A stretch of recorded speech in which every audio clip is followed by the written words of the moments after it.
In this video, we're going to learn about one of the most important aspects of the JavaScript language, something called variables.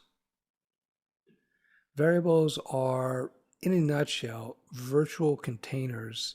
Think of a bag or a box in JavaScript that's designed to basically hold information. You create variables, you create these virtual containers to place information into them. You want to do this because for you to be able to work with a lot of JavaScript, you need to basically put things into these virtual containers to use them. I'm not going to get into the details about this right now because it's probably easier that we actually do a couple JavaScript variable examples, and then we'll get back to why we need to use variables in the first place. What you need to take away from this now is that a variable is simply a virtual container for information that you stick into this container. Let's jump into some code now and we'll actually see variables in action. So here we are with our familiar script block. And so let's start off by creating a variable, var. Now this is a keyword. In JavaScript and many other languages, you have a set of reserved words that are called keywords because they provide a key, so they provide functionality. They basically tell the JavaScript engine that we're doing something in particular. Var is one of those keywords, and that basically is a specific instruction to JavaScript, and that instruction is create a variable. So you need to give a variable a name. So I'm going to call it first name, something like that. Here we go. And we end with a semicolon. We save that, and let's preview that in IE 7. What's the name of this page? This page. You know what? I'll just do with the web browser. So hold on. Now IE 7 here is basically asking me if I want to run the script. I'm going to go, yeah, run the script. There we go. So nothing happens because we haven't done anything with the variable. So we got a variable, and we just basically told JavaScript, create a variable, which is a virtual container, of course, and give that variable a name, a first name. So now that we have the variable name, you can think of it as a handle, like a handle in a frying pan. It allows us to manipulate that container. So what I'm going to do is I'm going to fill that container with a first name, my first name, Stefan. So here we go. This is basically telling JavaScript that we want to insert into the first name variable the text Stefan. So now that we have this done, let's actually use the variable in something semi-practical. So we're going to go back to our tried and true alert, and we're going to just put in first name. All right, this is simple enough. Let's see what it looks like in action. All right, so we have our Windows Internet Explorer alert. It says Stefan, okay. Nothing special. But as you can see, instead of putting in the text Stefan directly into alert, we use the variable, and JavaScript is smart enough to know that what we want to alert to the crowd, if you will, we want to display whatever information is inside our first name. So we could change this to Nick. We refresh the browser again, Nick. So that's not very exciting, but we can change this now. So look what we can do. For instance, we could create another variable, var last name, and then we could load last name with a value, and I'm going to say MISCHOK. Now note that I have the semicolon at the end of each of these lines, right? Each line of code, by the way, is called a statement. It's a nerd term for a line of code, and you can think of it as you're making a statement. And JavaScript, the engine, knows that it's the end of a statement because you got the semicolon here.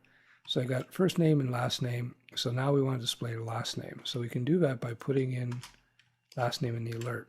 Now, the way alert works, if you're putting in more than one variable, you have to use this plus sign.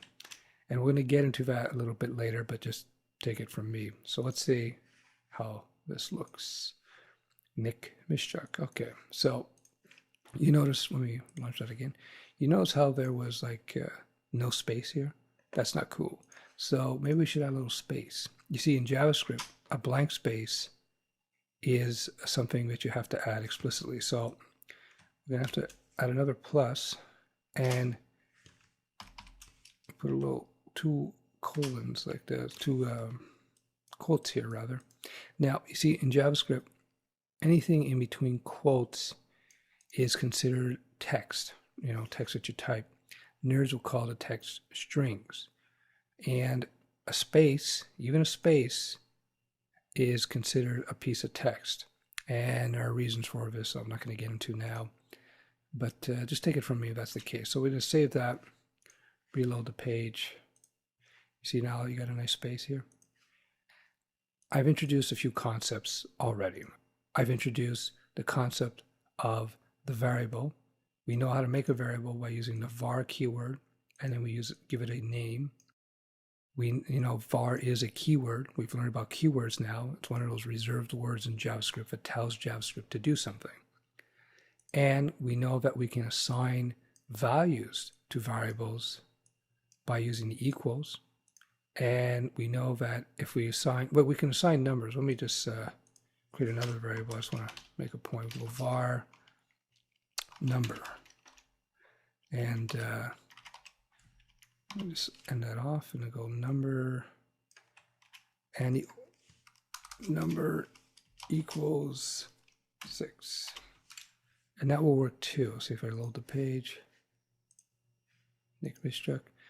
You notice how I didn't use the variable number for anything, so it doesn't display. The only thing that displays is whatever we put in the alert. Now, but what we've done here by creating the variable number is we basically stored this value, 6.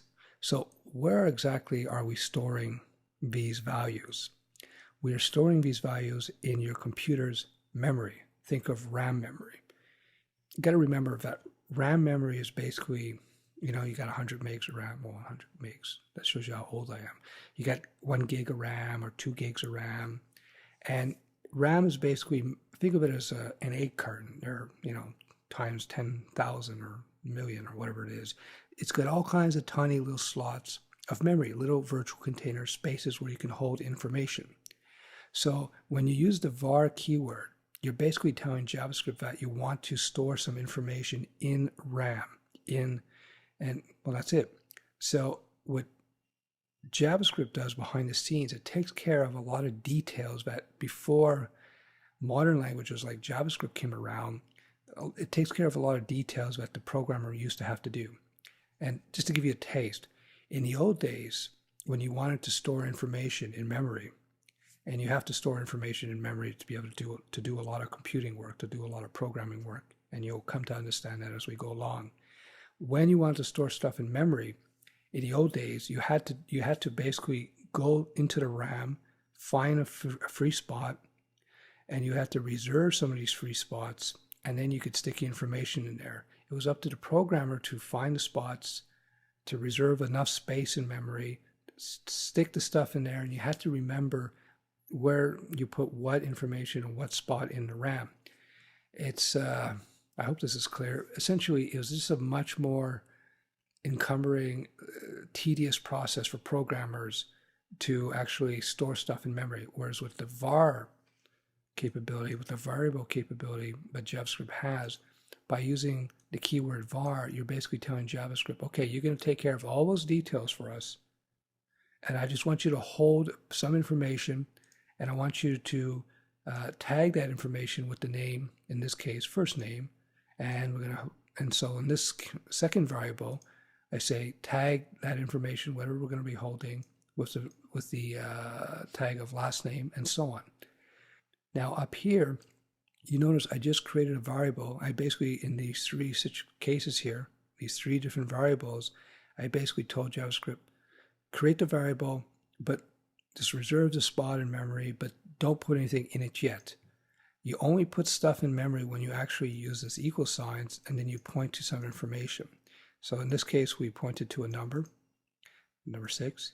In this case, we pointed to some, well, in these two last cases rather, we pointed to some text, Nick and Mischa. So there's a lot to take in here. And I'm going to stop now because we're already around 11, 12 minutes. And we're going to, in the second part of this video, we're going to get into more detail about variables, why we're using them, how to use them. There's some more information to get out of this. If you're bored, please just bear with me a little while longer. We're almost done here because this is important because variables are used all the time, really in just about every modern programming language there is out there. So it's worth learning.